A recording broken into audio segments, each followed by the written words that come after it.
Donc j'y vais. Si tu peux te présenter en quelques mots. Ok, bon, moi je m'appelle Eden, j'ai 33 ans. Je suis chauffeur de bus dans une grande entreprise connue sur la région parisienne, bien sûr. Je suis loxé depuis maintenant 3 ans. J'ai démarré mes lox moi-même, j'entretiens tout seul et depuis maintenant 2 ans, je coiffe et je fais des départs pour des clients. Sinon, quoi d'autre à dire sur moi, je suis partisan du cheveu afro à fond. J'essaie d'aller dans le maximum de représentations et les petites séances qui se passent sur Paris. Et puis j'essaie de faire connaître aux gens qui sont encore pro défrisage et pro lissage que les méfaits de la chose, quoi. Et puis voilà. J'essaie de me battre pour ça. D'accord. Alors qu'est-ce qui t'a poussé à faire des lox? Moi, à la base, j'étais un ancien afroman, donc je faisais des tresses, vanille et compagnie. Le problème, c'est que moi, j'ai déjà un visage assez enfantin, donc quand on me voyait, on me prenait déjà pour un enfant, et quand je faisais des tresses, on dirait que j'avais 16-15 ans. Et au bout d'un moment, j'ai quand même 30 ans, même si ça se voit pas. Donc j'avais envie d'évoluer, et puis je me suis dit, tresse, ça va un moment, il faut passer au stade supérieur. Moi, on me disait stade supérieur, c'était rasé, mais non, moi, le stade supérieur, c'est de faire de mes cheveux, c'est pourquoi j'ai fait pousser. Donc je me suis dit, tant qu'à faire, faisons des locks. Je me suis tenté à plusieurs fois, j'ai fait des vanilles, je laissais, je me disais bon, ça va aller. Après j'ai nexté, j'ai fait des tresses, j'ai fait des vanilles, j'ai fait encore des twists. J'ai dit non, vas-y, c'est là. Et puis finalement, j'ai fini par faire des twists. Et c'est parti en locks, et puis j'ai tourné, et puis voilà. D'accord. D'accord. Et tu n'avais pas peur en fait de l'image que tu aurais pu donner avec tes locks, sachant déjà comment les gens voient les locks. Voilà, exactement. Je me suis dit c'est une forme de défi en fait. Je voulais montrer aux gens que en fait locks ça signifiait pas forcément gangster, ni fumeur de marijuana, ni qui fait la merde. En fait moi j'ai grandi dans une famille qui était assez stricte, donc on m'a appris les choses assez carrées. Même si j'habitais dans un ghetto, j'habitais en Guadeloupe dans un ghetto, mais c'était quand même assez carré. Donc j'ai voulu montrer que j'ai reçu une éducation et c'est pas pour autant que ça m'a empêché de faire des locks. Pour montrer que les locks c'était mauvais. Donc j'ai voulu montrer que les locks c'est aussi une coiffure avant tout. C'est comme une queue de cheval, c'est comme des tresses, c'est comme des nattes, c'est comme des cheveux des Européens. Hein. Ouais. Et j'ai voulu juste montrer que au-delà du fait que ce que pensent les gens, on peut avoir des locks et ne pas forcément suivre une ligne de conduite mauvaise. D'accord. Et qu'est-ce que tu penses justement de l'essor qu'a pris les locks en fait? Tu vois, maintenant, beaucoup de personnes, depuis 2 ou 3 ans, on voit que c'est à fond. Est-ce que tu penses que c'est négatif ou c'est positif? Ou qu'est-ce que tu penses de ça en fait? Je ne verrais pas ça comme négatif. Dans tous les cas, je ne verrais jamais ça comme négatif. Après, te dire que c'est positif, ça sera assez mitigé. Puisque je trouve que c'est avant tout un phénomène de mode. Le problème, c'est que la mode est dure depuis un moment, donc on pourrait dire que c'est rentré carrément dans les mœurs. Mais je pense que maintenant, les gens font des locks parce qu'ils se disent je vais faire des locks pour avoir un genre, pour avoir un style. Avant, il y a encore quelques temps, les gens se disaient je voulais des locks parce que je vais rentrer dans un lieu rasta. Mais non, il faut arrêter. Maintenant, les locks, c'est devenu une coiffure. Les gens le font parce qu'ils se disent ça va m'aller, ou je vais faire des coiffures, ou je vais faire un style. Maintenant, je ne vais pas juger une personne par rapport au fait qu'il a fait locks par rapport à la mode ou pas, parce que je ne vais pas dire que moi c'est mon cas, mais j'ai fait parce que j'aime les locks, donc je me suis dit je le fais, je le tente sur moi. Après, ce que j'en pense, je pense que plus ça dure, mieux c'est. Et après, il faut savoir faire des locks et aussi savoir les porter. C'est-à-dire que si on fait des locks et on fait n'importe quoi, c'est une image qu'on a. Donc, il ne faut pas non plus véhiculer une mauvaise image. On est un locks, vu que c'est déjà assez mal vu, donc si en plus on en rajoute, on n'avance pas. Ouais. Mais pour toi, qu'est-ce que ça représente pour toi en fait, de porter des locks? Pour toi, est-ce que ça a une représentation, une signification particulière? Pour moi, selon moi, en fait, c'est le paroxysme du cheveu.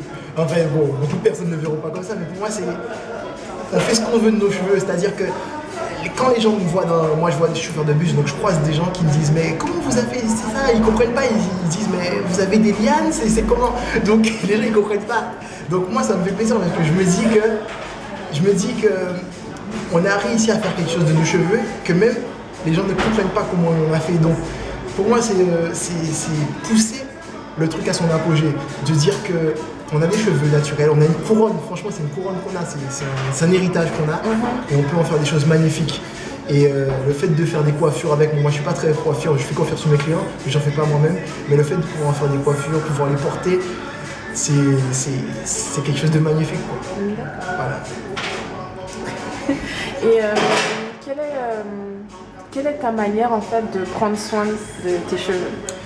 Alors, comme tout loxé, je pense que tout loxé dans le monde, même s'il y en a quelqu'un qui vont dire qu'ils ne l'ont pas fait, au début quand j'ai commencé j'étais perdu, totalement perdu. Donc je me suis dit, il fallait que je mette des produits qu'on présente dans les magasins, oui, ça va faire tes locks prendre plus vite, ça va coller plus vite. Donc j'ai testé 1001 produits, j'ai testé le cactus qui m'ont parlé au bled, j'ai testé les produits jamaïcains qu'on m'a dit que ça va faire super bien, j'ai testé voilà les produits. J'ai vu le rendu sur mes locks, ça les a abîmées, elles étaient cassantes, elles étaient vraiment en très mauvais état. Je me suis dit stop. Et à partir de ce moment-là, je me suis dit je vais passer à un mode naturel. C'est-à-dire que j'ai viré tous ces produits de ma vie et je me suis mis à écouter et à prendre des conseils autour de moi, à me renseigner sur internet, à voir sur YouTube, voir ce que les gens pensaient, ce que les gens prenaient justement. Et là j'ai appris qu'en fait les locks en soi-même, on n'a pas besoin de produits. On n'a pas besoin de produits pour en faire ni pour les avoir. Il suffit de patience, d'hydratation et d'en prendre soin, comme un corps humain. Donc pour un corps humain, qu'est-ce qui est bon? En général, quand on est malade, on prend un médicament. Quand on a les mains blanches, on passe de la crème. Quand on a quelque chose qui ne va pas, on prend toujours une solution. Donc pour hydrater les cheveux, je me suis renseigné, j'ai vu qu'il y a des huiles. Alors l'huile de ricin, l'huile de coco, l'huile de je sais pas quoi. Donc moi je me suis renseigné sur les huiles. Il y a des magasins bio qui vendent des huiles sur Paris. Je me suis renseigné, j'ai vu qu'avec telles huiles, on pouvait mélanger et ça faisait une espèce de macérat, un produit qui permettait justement de pouvoir hydrater les locks. Donc je me suis fait des sprays. Les sprays, j'ai testé sur moi, j'ai testé sur mes clients, j'ai vu que ça rendait magnifique. Après je me suis dit, il faut quand même un gel. Parce que pour tourner, le fait déjà d'avoir l'accoutumance de se tourner avec un gel, même si c'était pas les bons gels, il me fallait un gel. Donc je me suis cherché qu'est-ce qui pouvait s'approprier, qu'est-ce qui pourrait rivaliser avec les gels du marché. J'ai trouvé le gel de l'aloe vera. Donc le gel de l'aloe vera, c'est quelque chose de naturel, 100% naturel. C'est un truc transparent, hein, ça vient d'une fleur. Donc je l'ai pris, j'ai rajouté quelques huiles dedans, l'huile d'avocat, j'ai rajouté de l'amande poivrée. Ce sont des trucs en fait, qui sont beaucoup d'hydratation et bons pour nourrir les cheveux. Que ce soit locks ou peu importe le type de cheveux. Hein. Puis j'ai commencé à tourner mes locks avec, je les ai coiffés et j'ai vu que voilà. Juste avec ça, j'arrivais à faire des miracles. Donc voilà. D'accord, merci en tout cas pour ton témoignage. Est-ce que tu as un petit mot à donner, un dernier mot, un conseil à donner aux gens qui portent des locks, même les gens qui portent leurs cheveux naturels, un message c'est le moment. Ok, alors moi si j'ai un message pour, on va dire, tous ceux qui sont pro cheveux longs, hein, et pro culture afro et compagnie, puisque maintenant il n'y a pas non plus que les noirs qui portent des locks, hein, tout le monde porte des locks. Mais si j'ai un message concret déjà pour les jeunes locksés, quand vous vous lancez dans l'aventure locksée, ne pensez pas que du jour au lendemain vous aurez des locks. Les locks c'est long. Ce rhum ne s'est pas fait en un jour, les locks ne se feront pas en un jour non plus. Donc il y a pas mal de solutions, du crochet de broderie pour avoir des locks directs, mais ça pour moi c'est pas la bonne solution. Prenez le temps, appréciez vos cheveux, c'est beau de les voir évoluer, de les voir grandir en vos mains. Donc appréciez. Au lieu de faire n'importe quoi, de se dire non c'est bon j'en ai marre, je les enlève, après le lendemain non je les refais, non je les enlève, prenez le temps, appréciez et sachez comment dire, sublimer votre propre personne en aimant ce que vous faites. Ensuite, pour les locksés confirmés, on va dire ceux qui sont déjà dans l'aventure, les mecs comme moi, j'ai pas non plus des années, j'ai que 3 ans, pour les assez confirmés, il faut savoir aussi transmettre ce qu'on a appris. C'est comme un héritage, on a appris à prendre soin de nos cheveux, on a appris des produits qui étaient bons pour nous. Il faut apprendre aux jeunes locksés. Quand on voit les jeunes locksés qui font n'importe quoi, je dis pas qu'on doit leur dire non, c'est pas bien ce que tu fais. Non, on doit leur dire écoute, ce que tu fais, bon, moi je suis pas trop pour, mais bon, moi je fais ça. Est-ce que tu penses pas que ce serait mieux pour toi? Donc il faut savoir transmettre, savoir discuter et savoir partager. Et après, pour ceux qui sont nappis en général, hein, pour ceux qui sont les afro et compagnie, je pense que le cheveu en soi-même, c'est magnifique. Donc, au lieu de se raser le crâne ou de faire du défrisage, du lissage et compagnie, autant le porter fièrement, même si je sais la meuf qui se réveille dans ma tête, l'afro qui se dit « Oh putain, qu'est-ce que je vais faire pour me coiffer ?» C'est galère, mais c'est tellement beau. Moi, je préfère 10 000 fois avoir une belle femme négresse dans la rue qui marche avec un bel afro qu'une meuf avec des tissages de Château Rouge et Château d'eau à 200 € et qui se dit fière, regarde, je suis européenne. Non, non, t'es black. Sois black, reste black et sois fier d'être black.